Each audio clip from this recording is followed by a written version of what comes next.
cudurka sonkorta oo kale waa cudurrada Soomaaliya aadka ugu badan oo ku dhaca marka cudurkaasi maxaa sababa inuu dadka ku dhaco badankood waxa sababa sonkorta badan qofkii macaanku badsanaya tusaalahan qofkii hilib uu leeyahay sideedoo kale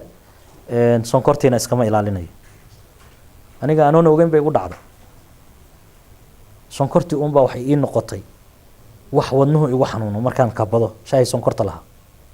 marka tacajub bay ugu noqotay mar allaale markaan shaaha dhadhamiyo waxay noqotay in naftaydiina ay diido xanuun badanna aan dareemo isla markiiba waxaan qalabkii lagu baarayaan qaatay waan isbaaray mise meel sareeba maraysa kiniin isuma aadin walaa dhakhtar kalaana aadin dawada herbal baan soo qaatay geed mushroomka la yiraahdo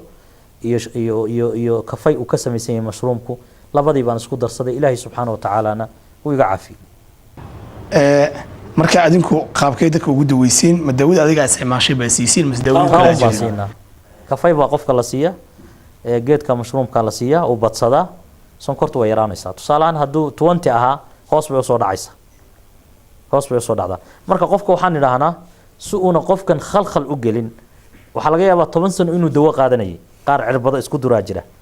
marka waxaan idhaahnaa adoo dawadaada qaadanaya maadaama annaga dawadeedu ay tahay food program food laga sameeyay cunto laga sameeyay dawadaadina qaado waxaadna qaadataa bahalkan hoos bay u soo dhacdaa markay 7 soo gaadho 7 markay sonkortiisu gaadho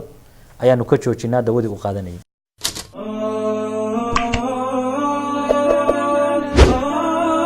What?